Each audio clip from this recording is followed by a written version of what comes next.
You want me to just hit the intro or? Yeah, let's do it. Okay, we're recording. You've discovered the space where diverse perspectives attempt to unite with civility and reason through common sense and common purpose. Join us as we attempt to rise above the polarization and bridge the divides through thoughtful and respectful dialogue as we discuss today's pressing American political issues. Welcome to the Voices of Reason podcast. Salute, my friend. Cheers. Welcome back. Salute. Oh, I have it on the loop. You've discovered. You know, we're a little out of practice, Mr. White. It's been a couple weeks. Oh, man. Yeah, no, there's definitely been some, we're in the middle of a transitional period. That doesn't mean what you think it means. No, it's been a couple weeks. I had a move and, well, so goes life. We've both been pretty busy. How are you feeling right now, Mr. Pink? I'm feeling fantastic. You did the move and I did vacation. And so, yeah, it's been a bit of a pause. And, you know, we both have other lives and other businesses going on outside of this. This is just a huge passion of ours. And Mr. White and I have always had great, although slightly polar conversations about politics that we both enjoy. And we thought, why not get out here and just share our thoughts with people? Yeah, there's been a lot going on the last couple of weeks. Last time we talked, the RNC convention had just happened. And as of today, the DNC convention just wrapped up. But before we go any further, I just wanted to let you know that I've been finding some great sound bites that I thought you might get a kick out of. One is, every time you make a cheap shot toward like someone on the opposite side of things. There you go. That's just for you. Love it. But something for me, and I'll put this on the loop just because. So anytime that we're in a heated discussion and I just want to end it, I 100% agree with you. I 100% agree with you. I 100% agree with you. That dark, serious voice. That is perfect.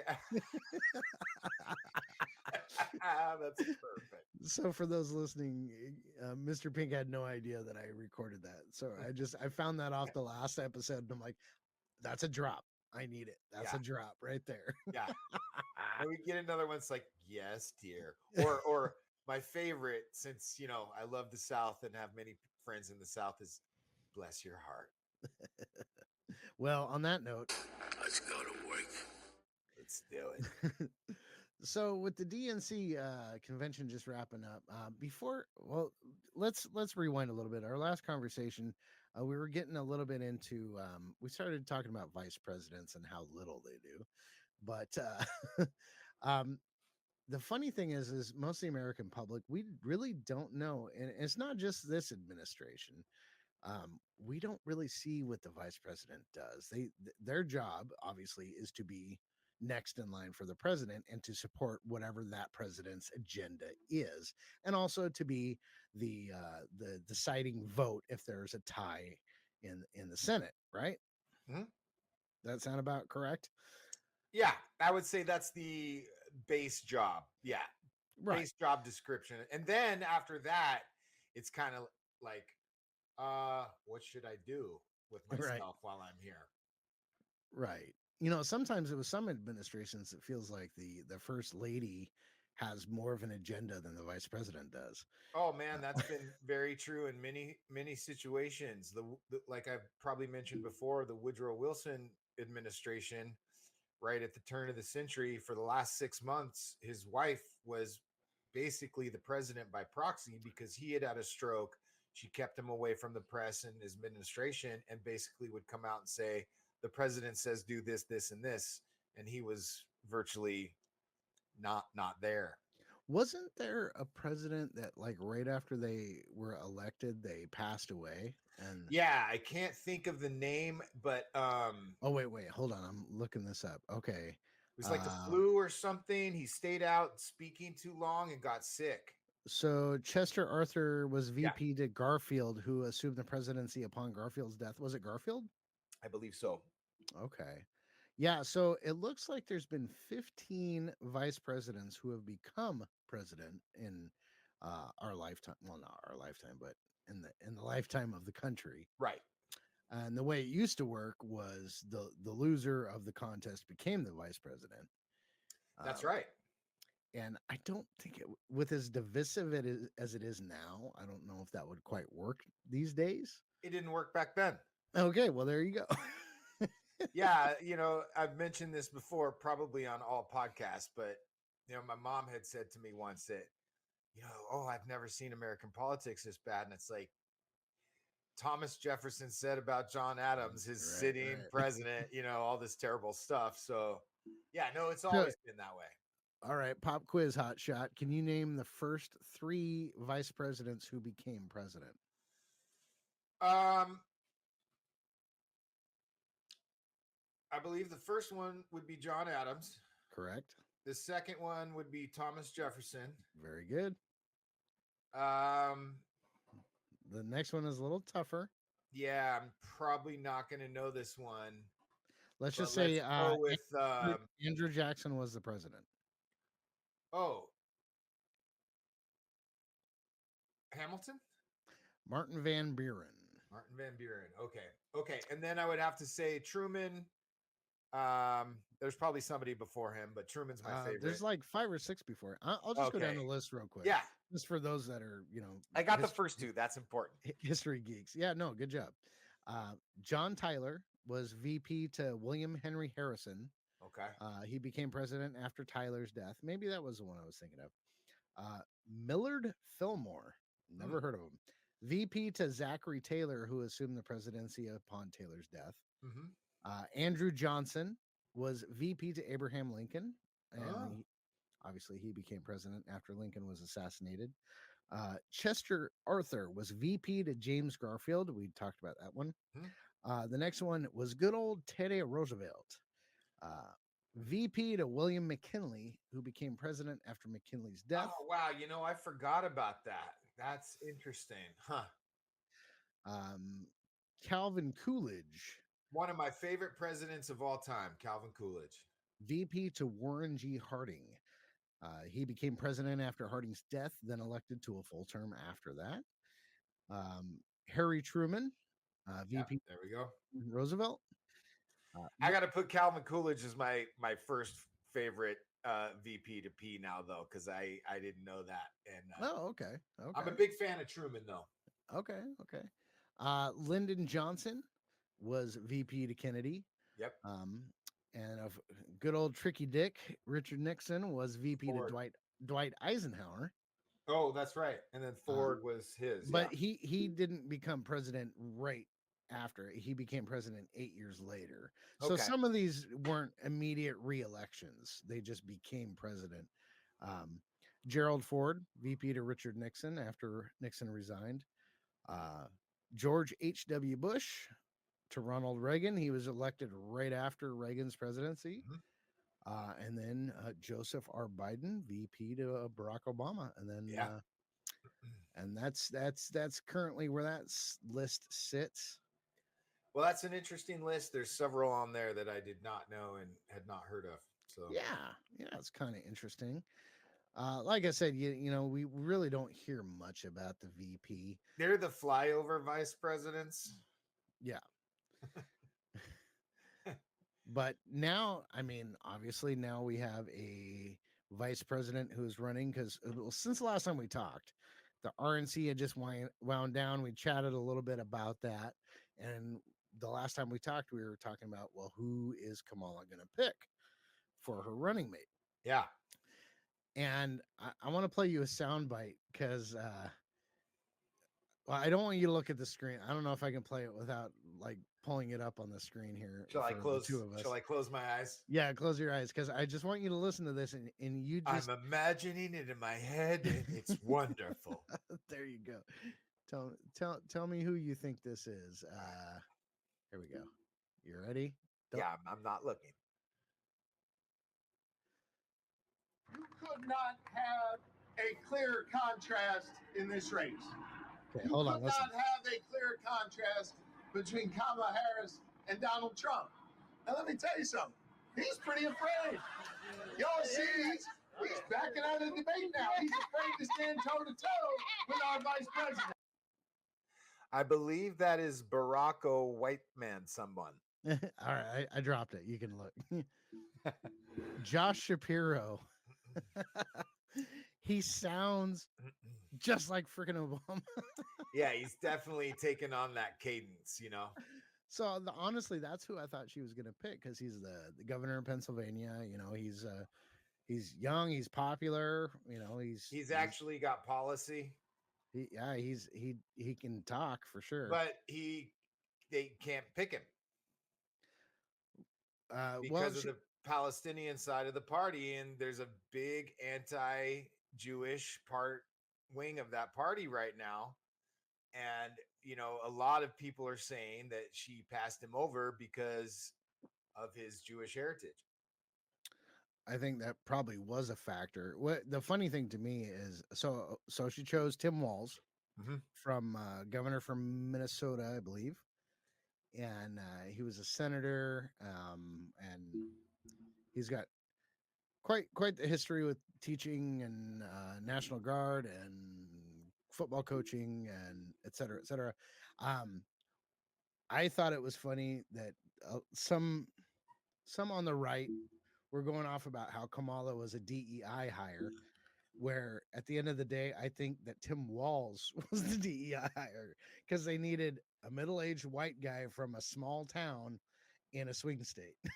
It's kind of he's like the anti-DEI. I mean, I get what you're saying, but I would call him more of like the for the exact same reason you're pointing out. I would call him the kind of anti-DEI. Well, no, because I mean, she needed more of that side of the vote, honestly. Well, and I understand where you're coming from with it. It's just like I've sat in these DEI meetings working at a college. It was more of a joke than anything. No, and I get it. I get what you're saying. But obviously when they vet these people, they're like, okay, what can this other person bring voter wise? Yeah. I mean, at the end of the day, what kind of votes can they help drum up? Yeah, I mean, that's really all it ever is, right? These people aren't best friends, and who would be? You're it's like rational self-interest. You're gonna pick the best thing to get you over the plate. Going to the convention side of things, I was watching a little bit with my significant other who does not vote. I'll just throw that out there. She just does not vote. Mrs. White. We'll call her Mrs. Purple or Miss Purple. No, I'm just Miss Purple. Yeah. And she's like, "What is this waste of money dog and pony show? What is this?" And I'm like, "That's America, baby. That's them trying to get people that are sitting on the couch like we are at home to pay attention, to get excited, to get fired up." I'm like, on the other side, they had Hulk Hogan and Kid Rock, Yeah. And Dana White, it was like just get the base fired up. Yeah. That's all they're doing here. And it is a dog and pony show. It really is. I heard from a historian earlier that the conventions, obviously, they go back to pre-internet, pre-telephone. That's where communities would get together to say, okay, here's our person that we're sending to this convention to represent us to, I don't know, build this country, number one. But also they used to have state conventions, and that was how you decided who your leaders were going to be or the direction of the country. It's not so much that anymore. Now it is a dog and pony show.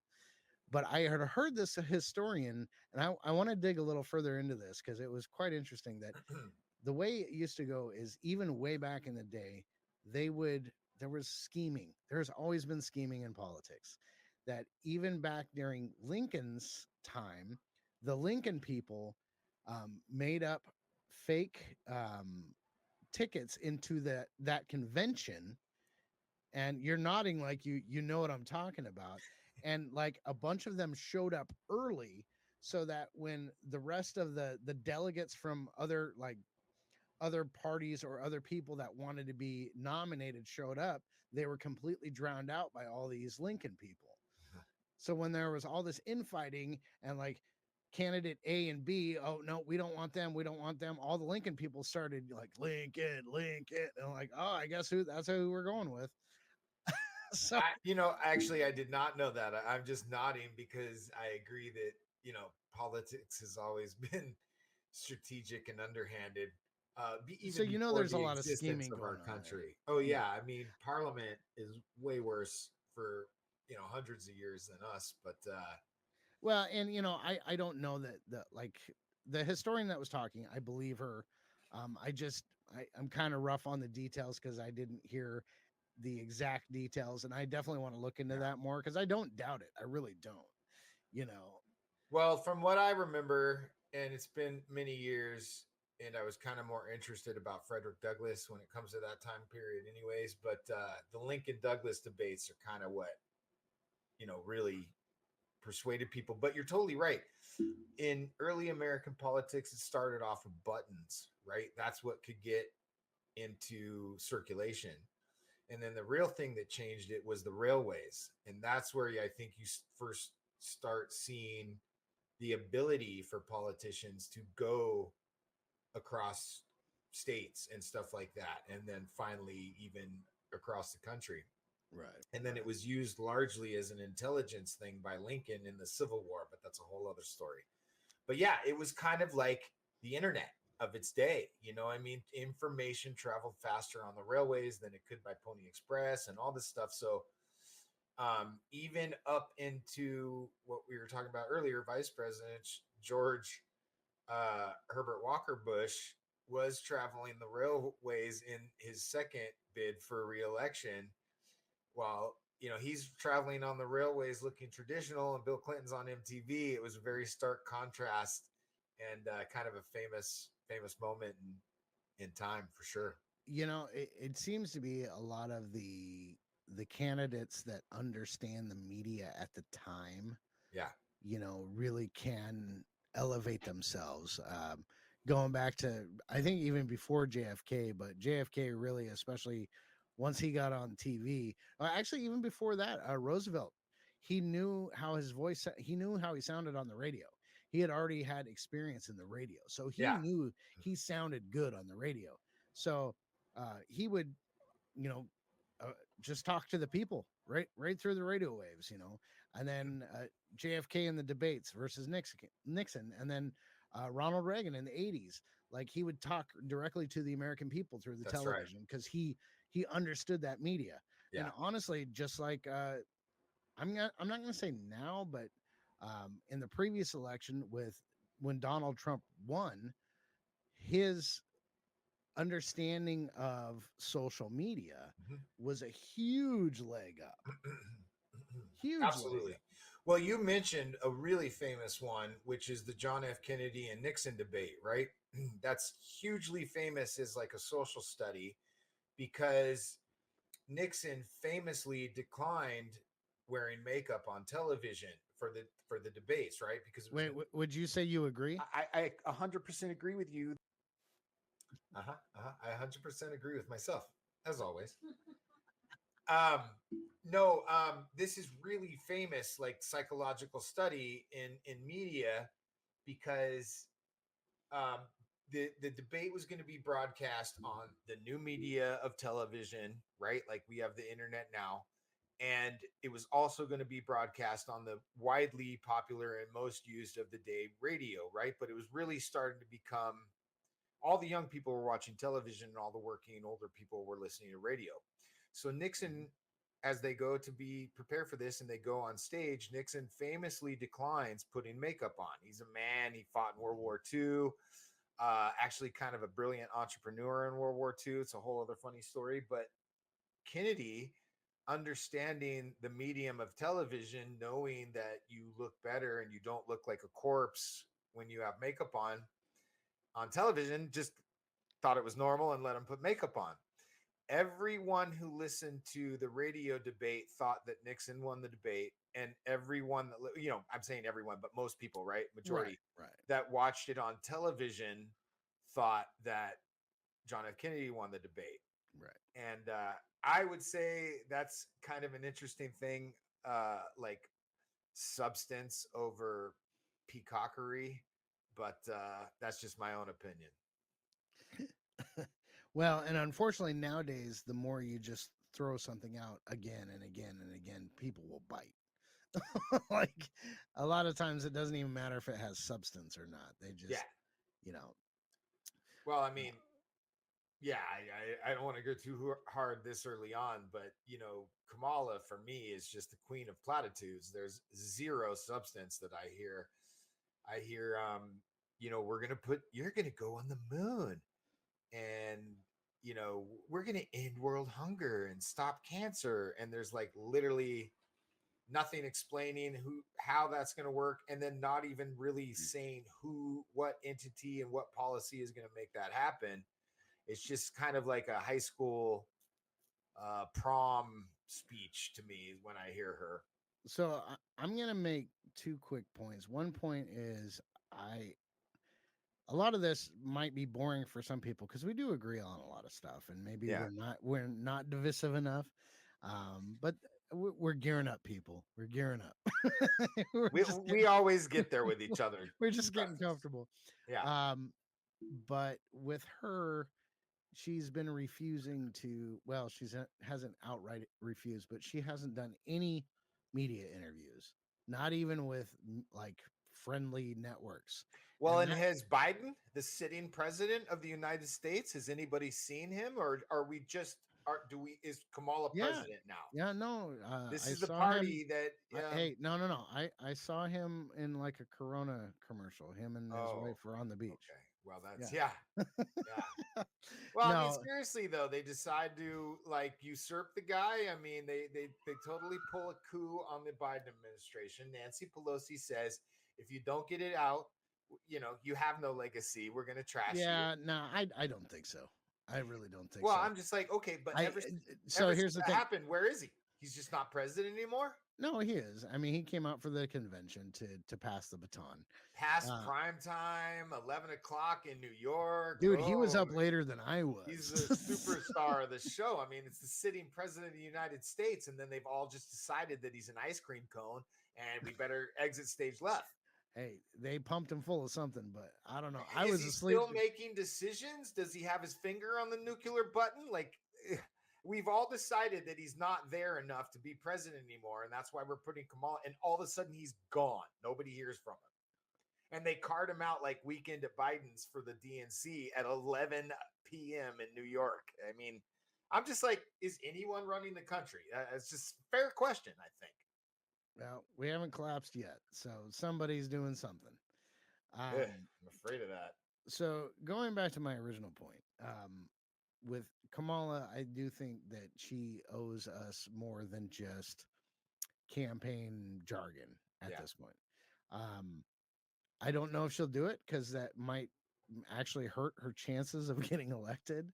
Um, but on the flip side of that coin, you're saying, well, I'm hearing, you know, I'm not hearing any actual specific policies. I'm not hearing any specific policies on the other side either.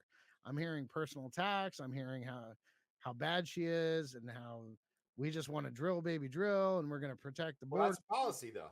But That's an energy I policy. don't. I hear what the problems are. I don't hear the solutions. See, I disagree. I mean, I think first of all, breaking news, kind of, he accepted the endorsement of uh, Robert Kennedy Jr., which is fairly huge. I think he Disappoints me. says some kooky things sometimes, but also what he did is he prescribed a new administration, or not administration, but a new. He's like, this is what we're going to do with Robert Kennedy's endorsement, and he said, I want to put him in charge of opening up all the information on presidential assassinations, starting with John F. Kennedy. That's pretty huge, man. And No, if I'm all for that for sure. and then the next thing he said, I also want to put this man in charge of figuring out why our food and our water is poisoning people for the last 40, 50 years and causing all these, you know, autoimmune diseases, lots of things. I mean, who knows if that's even what's doing it, but there's a spike in all this stuff over the decades. Our food is filled with plastic. And so, okay, maybe you're not seeing the policy side, but understand A's pick A's. He picks this man. He takes, this man wrote a book on all this stuff. And he says, okay, perfect. I'm going to take this guy that's already good at this stuff, and we're going to get to the bottom of some things here. No, That's a Kennedy's he's an real thing. environmental lawyer. Well, no, he's not an Yeah. environmental, but he's surrounded by No, environmental I think lawyers. that's correct, isn't he? I don't know if he's actually a lawyer, but I think he is. he's a but huge I could be advocate. wrong on that. But he I don't think he practices law, but he surrounds himself with all the people that know exactly what they're talking about. And yeah, he does say some kooky things sometimes. I think they all do. And he definitely was, my vote was leaning more his way than either of the other two ways.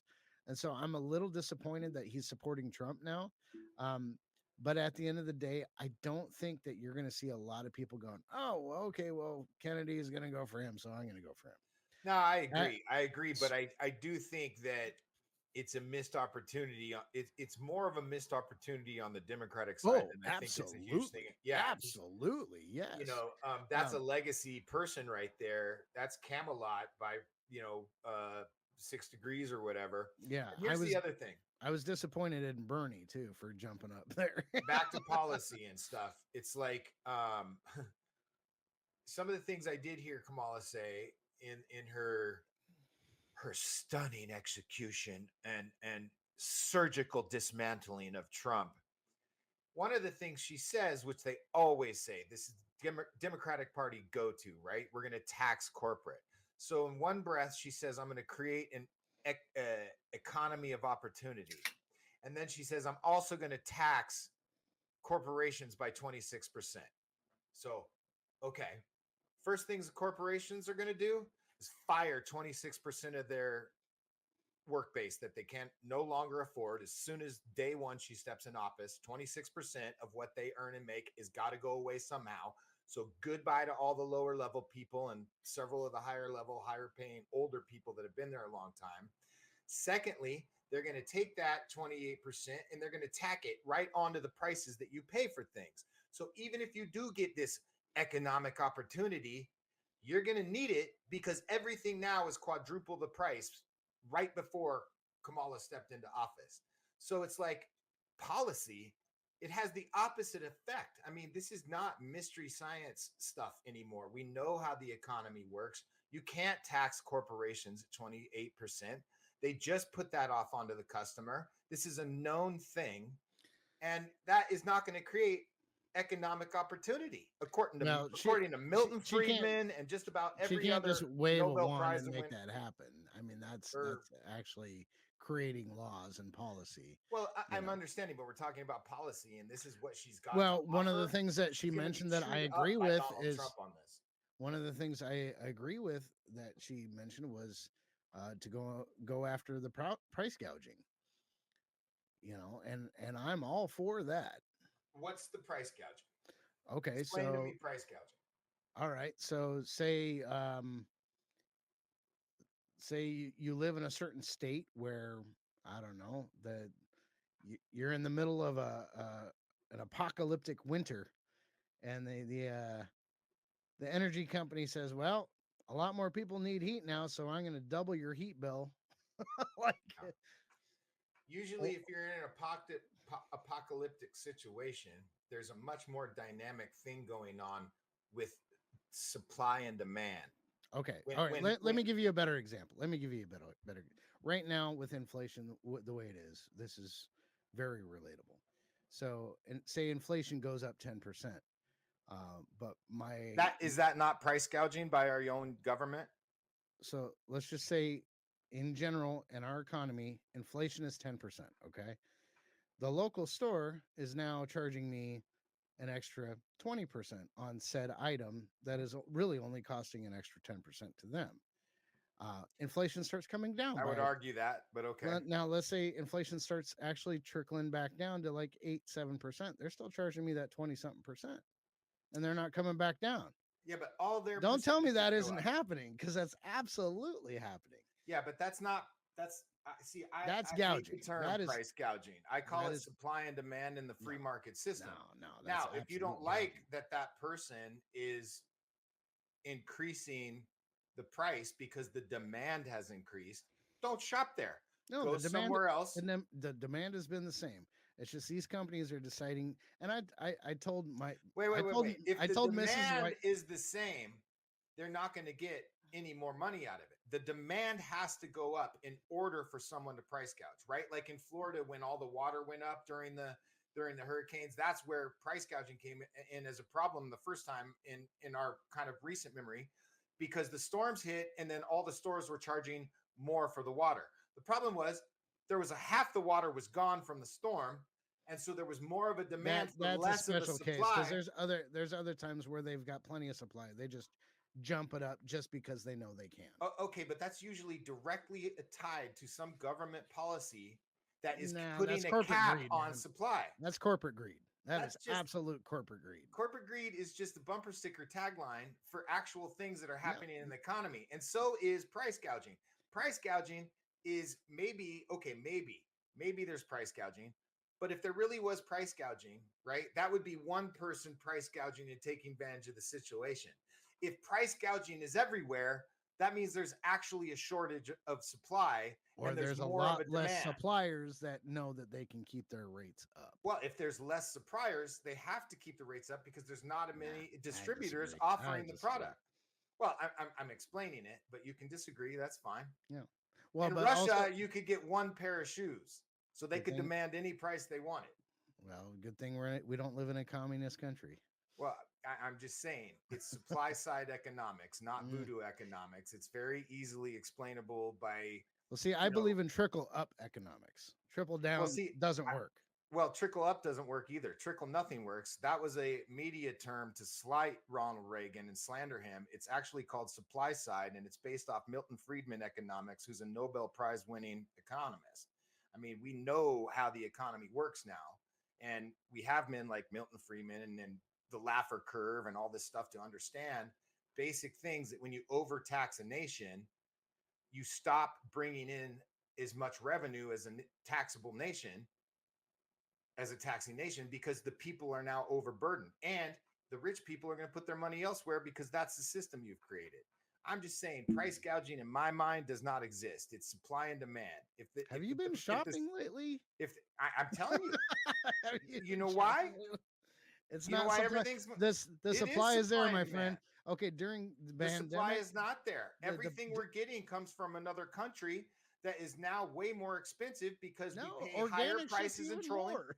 No. Listen though, trucks have to deliver those items to your store, right? Trust me, I know. That's a hidden tax. When you're paying $5 a gallon, $7 a gallon for diesel, they're not price gouging you, my friend. That's the government keeping oil prices No, that's the naturally world. high. That's the world market keeping our prices high. Fair enough, but when you have 90 cents on a gallon Oh no, taxable, well trust me, we both live in states where right, there's 90 our cents a local gallon, taxes so are you ridiculous. can't tell me it's the global thing when the state Well, is no, but taking 90 cents tax and the federal's taking 60 or whatever. right, That's a which $1.60 in goes. taxes that our own country is taking from us. That But ain't it, OPEC.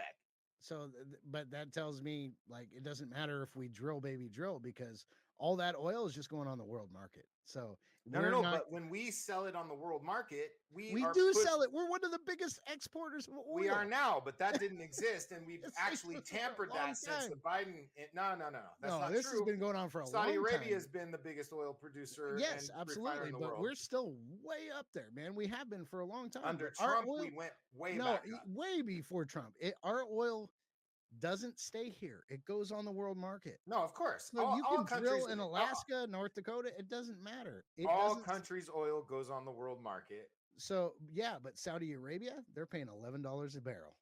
Yeah, because they're well because they actually keep a lot of it within their own country. They keep their prices down for their own country. Exactly. But we don't. But, we ship it off. Well, we are heavily invested in all this other kind of energy, which drives the price of research and development goes way up, back and it before drives the that, oil up because we're not putting money into the systems that deliver oil to people. They don't want to use gas stations anymore. They don't want us to use cars. That's why they spend $107 billion on a train that never got built in California, because they want to force people into mass transit. I don't all disagree with that point. Are unnaturally high because our government, if you want to talk about price gouging, is the biggest price gouger in history, in my opinion. unnaturally affect the supply and demand, which throws off all business between human beings that try to naturally work for what is actually valuable between one and another. And when government comes in is when all these things get out of whack, and you have things like weird things happening with supply and demand, which you could then say is price gouging, but it's all affected and comes down from the top. If you just let humans trade between each other without the government getting involved, then you have value for value. What that person thinks is value to is a degree, traded for but that we still value. need to have some sort of regulation, my friend. People keep saying that to me. Yeah. Prices keep going up. But beyond that, we have to have some sort of regulation. All right. Well, I got called today when I applied for a grant, right? Applied for a grant. I got called. They're like, hey, here's who we are. Go on the site and we'll give you this special deal. We can help you file your grants and all this and enter in your credit card information. And I'm like, okay, this all sounds good. I'm going to do a little more research before that. As soon as I said that, hangs up on me. So here's some person somewhere not following your regulations, ripping everybody off. So how do the regulations work? Here's another one. Regulations for guns. They only affect law-abiding people because people that don't care about regulations are going to get on guns anyways. So people keep telling me about regulations, and I just keep looking for a place where they do anything but harm. Okay. I don't know. How's that beverage you're drinking? It's Not bad. regulated. It's regulated. Imagine if there was rat poison in there, and you know what? Doesn't matter. Ship it out anyway. No, it does matter. If there was rat poison in my beer, people would find out very quick, just like when someone poisoned Tylenol. So no one would buy that think beer the free anymore. market should decide if poison gets out in food and you actually think that the regulations keep people from getting poisoned by our United States government? The DNA, it's the shit in Skittles changes your DNA. That's been fine with the government for decades. A lot of it regulations work. Yeah. Keep telling me about it. You know what I mean? Like no, food we eat is you're talking apples plastic. and oranges, dude. You're talking apples and oranges. I'm saying they regulate McDonald's. People still eat that, and it's not food because it's not actually killing people. Well, eventually it is, but eventually it is.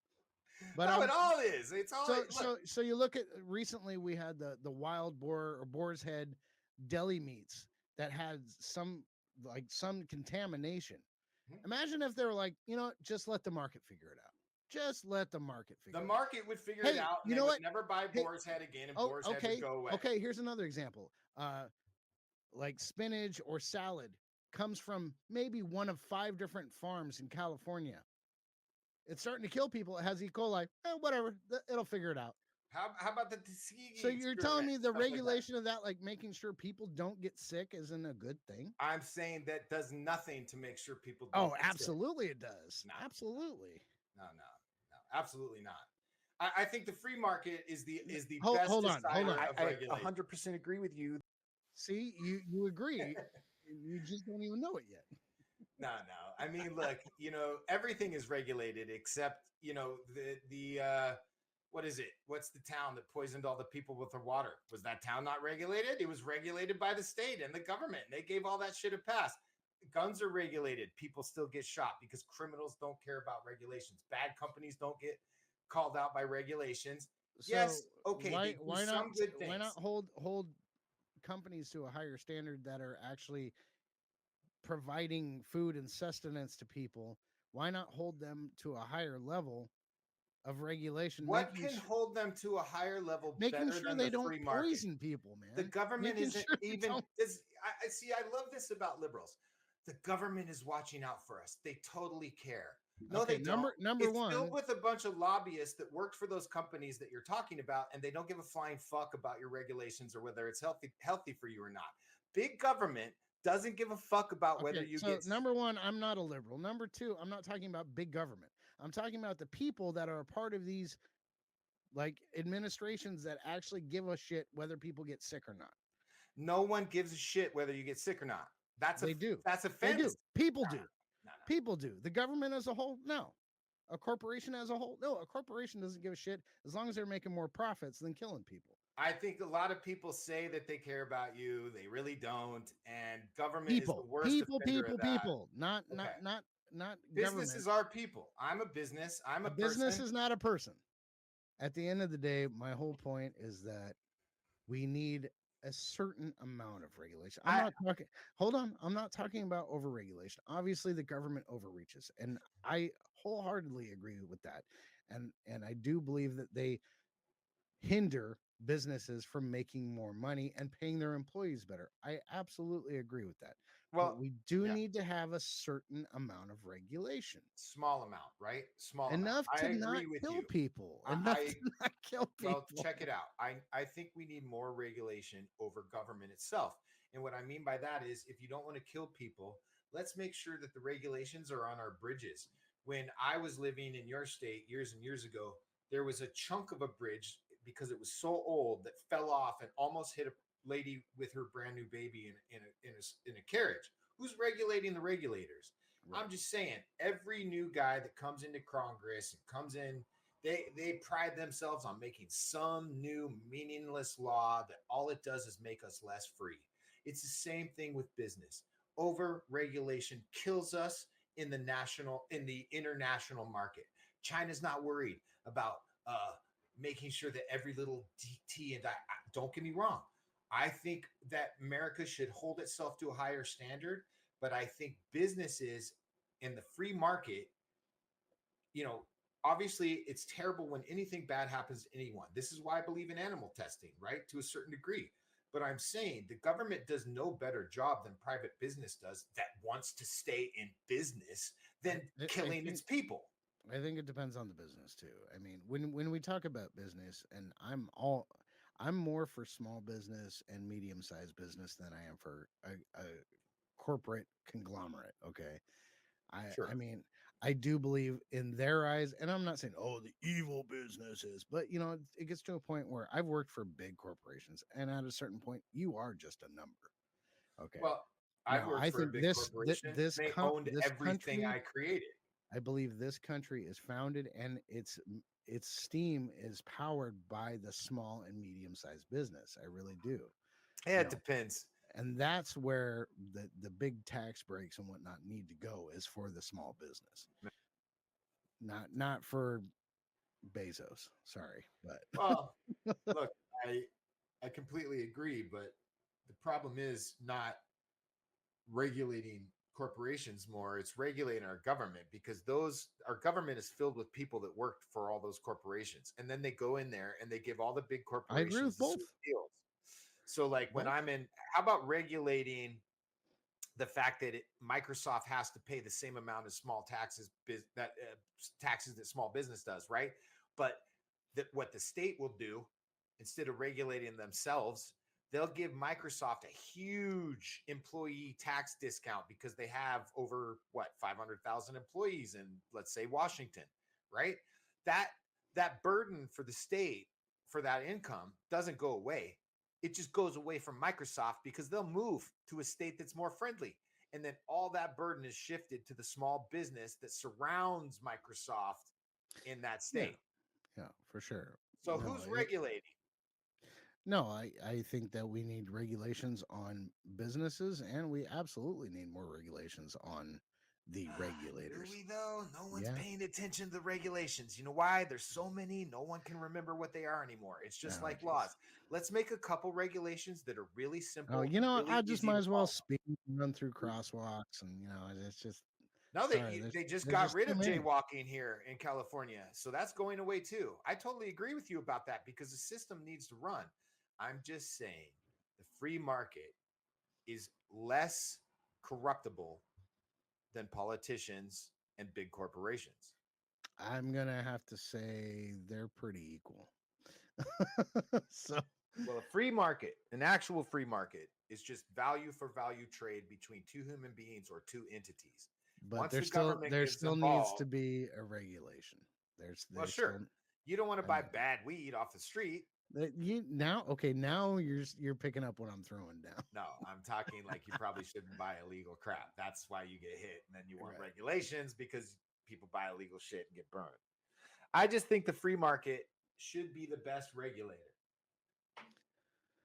If you Well, poison people, you're not going to be in business very long.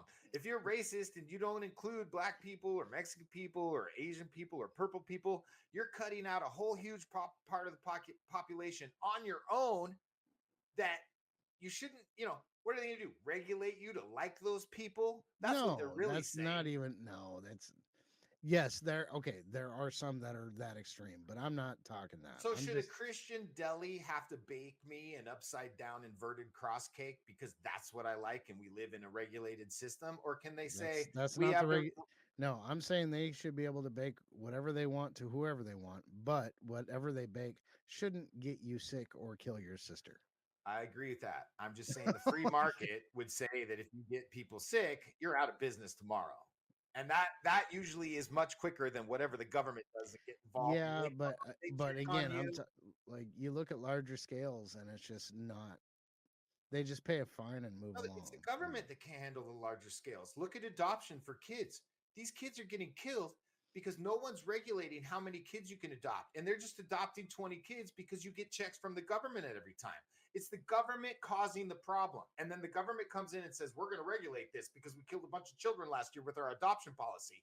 And then it's regulation over regulation. And all that causes is all these loopholes for people that are creepy and criminal just to find more stuff. I'm saying make 5 regulations that we all have to follow. All of us, business people, adoption people, 5 regulations. Don't kill people. There's your business regulation. Don't kill people. I'm okay with most Here's of your that. gun regulation. Don't kill people. And just so you know, Guess what? That regulation is broken the first time somebody shoots another person with a gun because criminals don't care about your regulations. You're only regulating hardworking people that try to jump through hoops to follow this bullshit. Criminals don't I'm care. not talking about regulating good, hardworking people. I'm talking But about that's all it affects. That's no, what I'm saying. that's not true. So you think the criminal corporations are going to pay attention to your regulations or just move their money to a country that doesn't or care? they can move their company out of the country. That's what they'll do. It's much Fine, cheaper fuck to them. do We that. don't need them. That's wrong. No, we don't need them. Not if they're not going to follow the rules like everybody else. No, but if you create unrealistic rules, I'm that not don't make saying sense. unrealistic rules, man. I'm really not. I'm not. And please don't Is think Apple? please don't think for a second that I'm like I think the government's my big brother and he's going to help me do everything because that's not even me. I just think So they're the problem. They're the problem. they're part of the problem. Yes, but what is our government? We the fucking people, and That's true. that's where discussions like this need to be had so we can figure out that common ground to make it better. Totally. You know, so Should we'll start with people- your 5 regulations. Number 1, don't kill people, and Yeah. then we'll go on from there. Okay. I think that one works almost perfectly for everything. Let's start that one. Hey, can we have every presidency except for Trump's pay attention to that? Because he's the only one that didn't start any wars in about 70 years. No, he just doesn't believe in the Constitution. Oh my God. People say that and then I don't know what they mean. Like it's not explainable. It's not. I mean, if we want to talk about who doesn't believe in the Constitution, that's definitely a conversation we can have. I mean, the Democratic Party doesn't seem to give 2 craps about the Constitution. I really want to get in this with you, but I know we're running a little short on time on this one. We are. But I think I do have to before we move on to the next thing.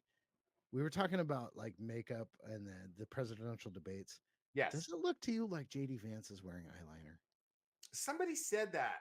I mean, before I haven't really. Now Biden was wearing like white eyeliner on the debate. I think that just to make him look more awake. But if you look at JD Vance, and maybe we can pull up a jaundice. picture. I don't know. It's weird, man. It's It's all weird, man. I don't know. I know the left is doing this big push to call. No. This is before, like, this is like day one when I first saw him. I'm like, is this mother wearing eyeliner? Like, well, let me just put it this way. I think that would be weird if he was. Like for me personally, I would not do that. But then again, you have people with beards and boobs calling another person weird for wearing a little bit of eyeliner. You know what I mean? Yeah, no, I mean, I'm sure it's a TV thing, but it seems to be all the time. So it's I just just think it's this whole okay. thing that I'm not going to use the word weird. I'm going to say it's odd. Okay, well, that's they're all odd. That's why I'm not running for any of this crap. but Who cares? okay. So I just let's think just it's say ironic and rich, real quick, let go that ahead. the weirdest party that ever existed, right? Men can have periods, men can have babies, is giving JD Vance a hard time about maybe wearing some So eyeliner. That's let's weird. clarify because I'm not going to call the entire Republican Party, the GOP and Trump are separate. Oh, The D, well, that's 100% sure. They the hate him, so you except have it's his. and within the Democratic Party, you have hardcore leftists, you have progressives, you have conservative Democrats. You do have a variety, believe it or not. No, of So course, but when we were talking so about the extremes, right. So yes, there are those in that party that feel that way. And so on one that is side we have and JD it's Vance weird. wearing eyeliner, and on the other side we have men that can have babies and periods. Correct. There Yeah, you go. they're both equally weird. That's what the regulations have to make us say. That's regulation number 2. Yeah, regulation 2 is make sure that everybody's equally weird. Eyeliner and men Jesus. that can have babies. Merca. God bless it. We're fast Okay. becoming the French, which Jefferson probably would have Appeal of loved. you two. We need something good. Good news, some animals, some people helping people. Something. Give us some good news. You're really going to like this one. Archaeologists have made a remarkable discovery at George Washington's Mount Vernon estate. They unearthed 35 glass bottles from the 18th century, including 29 impact bottles that perfectly preserved cherries inside. That's crazy. Wow. This find was made in 5 storage pits under the estate's cellars, revealing a connection to the cherry tree legend associated with Washington. The discovery was made during Which isn't true. the discovery was made during an ongoing renovation project aimed at repairing sections of Washington's historic manor, a project that unexpectedly led to the significant archaeological find. That's So fantastic. the contents of the bottles includes cherries and other berries that are carefully preserved and they're being analyzed at Mount Vernon. These artifacts, likely untouched since before the American Revolution, provide a unique insight into the food preparation practices of the time. A local principal archaeologist, Jason Burrows, highlighted the extraordinary nature of the find, emphasizing the skill by the enslaved people who managed the estate's food preparations, particularly Doll, a cook who played a crucial role in the kitchen under Martha Washington's insight. Mhm. This discovery offers a rare opportunity to I can't talk. The this discovery offers a rare opportunity to enhance our understanding of the 18th century plantation life and the origins of American cuisine. So, as the U.S. approaches its 250th, holy crap, 250th anniversary coming up, the Mount Vernon team is hopeful that some of the cherry pits found in the bottles might still be viable for planting. That's pretty fucking cool. That is Potential, rad. Potentially leading to the growth of future fruit trees. The building renovation project that led to this discovery is part of Mount Vernon's $40 million initiative to preserve and celebrate the legacy of America's first president. The team is excited about the potential contributions this find could make to the study of historical food practices and environmental conditions of the 18th century. That's Okay, pretty cool. so you're right. I absolutely love this one. Let me just say, while it's on the top of my head, there's a YouTube channel and show called Townsend and Sons. It might just be called Townsend now or whatever, but I think it's called Townsend and Sons. And this guy recreates recipes from the colonial and American Revolutionary age. I highly recommend people to check it out if you're into this kind of thing. But I love this so much. Mr. White, you know this about me. I'm a huge, huge I thought George you would Washington enjoy that one. fan. I have a rock There's some pictures too. Go to from Mount Vernon that my uncle brought me. He's like, I brought you a rock from Mount Vernon. And I was like, oh my God. nice. The interesting thing is Go to goodnewsnetwork.org and you can see the pictures of these bottles with the cherries in them too. That's fantastic. Yeah. You know, they probably They made look the like glass and growlers. They everything. almost look like growlers or like upside down water bottles. I mean, but Interesting. I guess the cherries are like perfectly preserved. I'm sure they much, it's probably, pickling and canning is probably the Ex- similar process, Yeah, but and it was in like that. What do they call those cellars that are like surrounded by mud or like earth a? cellar, yeah. Yeah, exactly. Mhm. Sorry, I don't mean to cut you off. Go ahead. No, no, I'll no. cut you off later. um, I love this so much. There's so much about Washington that is myth and mystery. Back the way they used to write back then, as many people know, is they had to sell books. Right. And it's funny to me because I've read a couple George Washington biographies, several of them very, very in depth.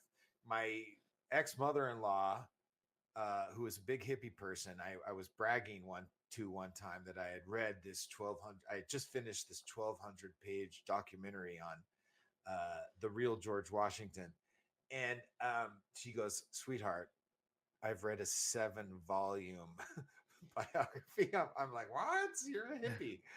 But she was wonderful with this stuff. I love Washington because at one point they called him the first American scientific farmer because he rotated his crops, one of the Mhm. first to rotate his crops, because he was naturally curious and he read all Yeah. this stuff.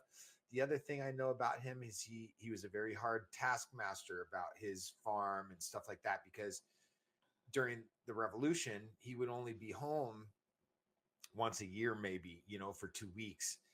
Billy, who was his first kind of in charge slave, I guess you would say, was also kind of known as his best friend. They went riding together every day.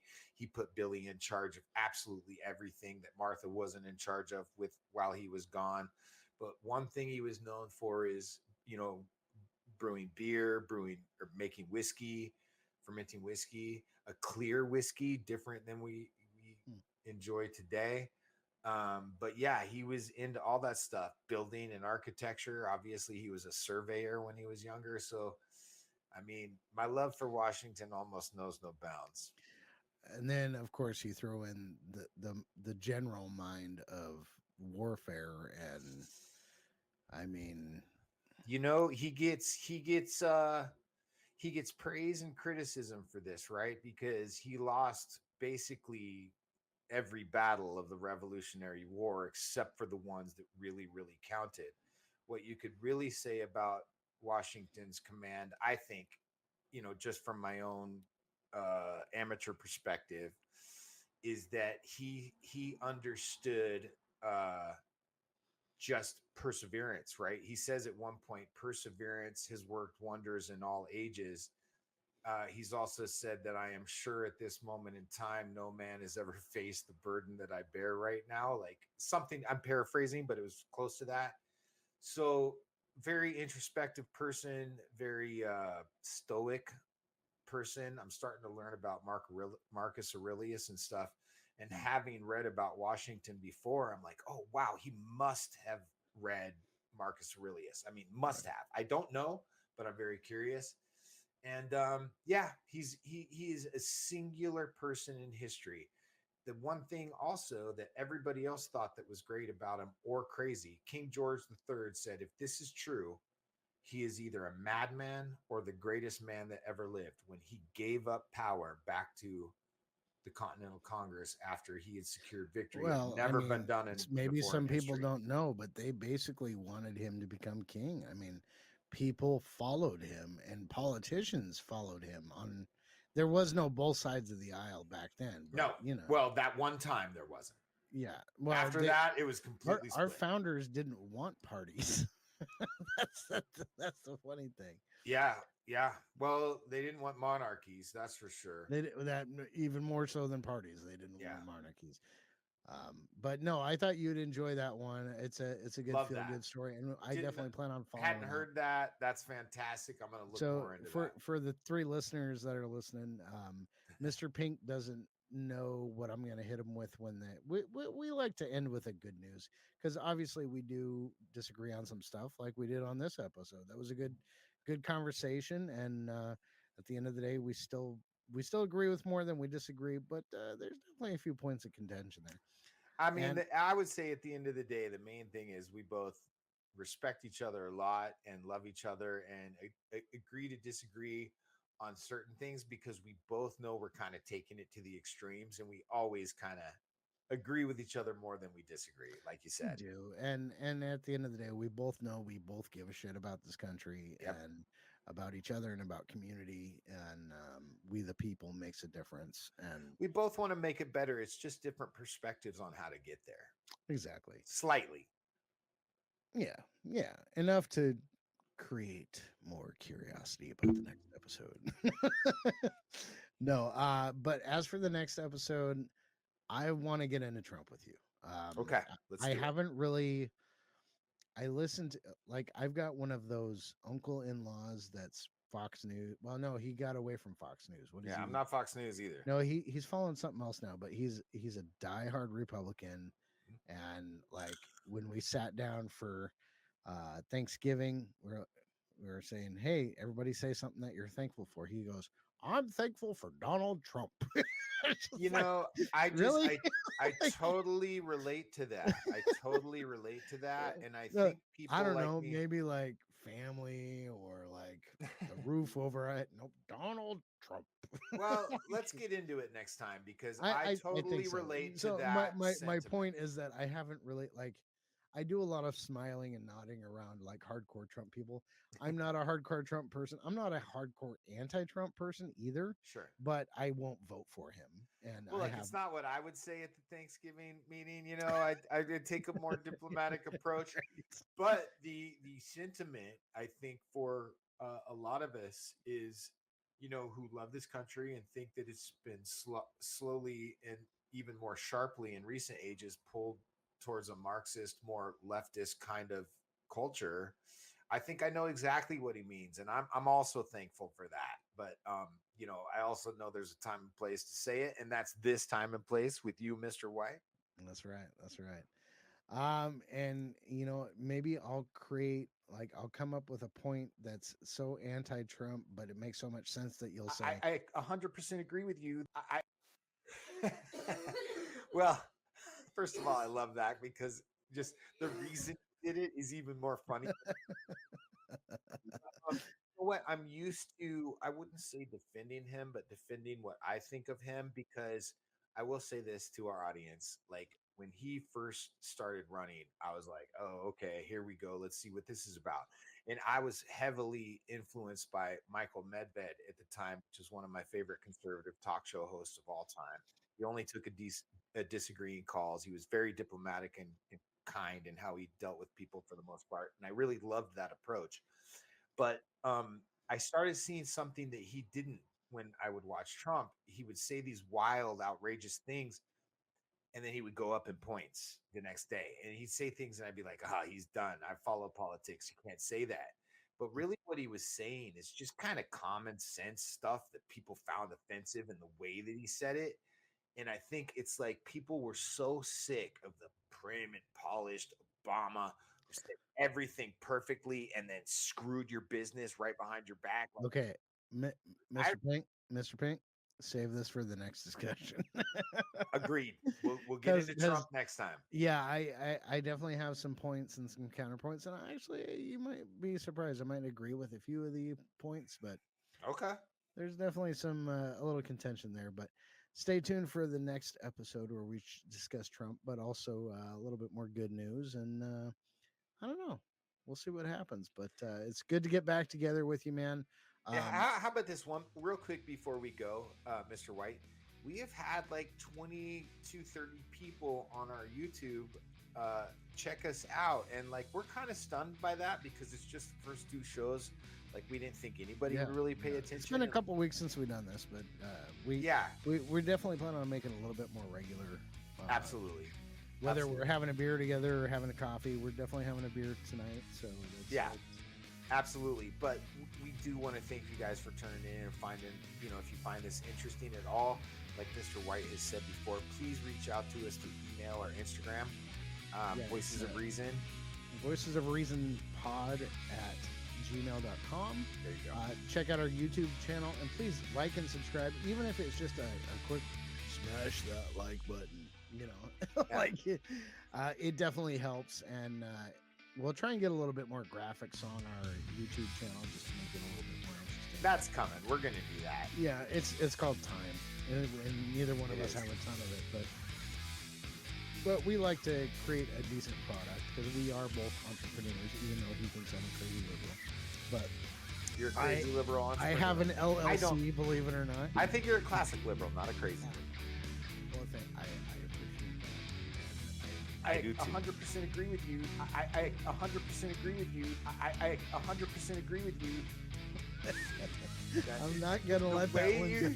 Bro, the way you said it, where you're like, and when I don't agree with you, but I just want to end the conversation, I'm dying laughing right now. That's hilarious. All right, Voices of Reason podcast. Thank you guys for watching, listening, wherever you're at. Please let us know. We appreciate it. And until the next time, Be good Americans. yeah, salute, my friend. Always a good conversation. Salute, Mr. White. Thank you for being a part of our conversation. This podcast is produced by Our Radical Middle Productions. Music is American Idol by RKVC and is used with permission through the YouTube studio. Follow Voices of Reason on YouTube and Instagram. Please email us any questions, feedback, or show suggestions to voicesofreasonpod@gmail.com.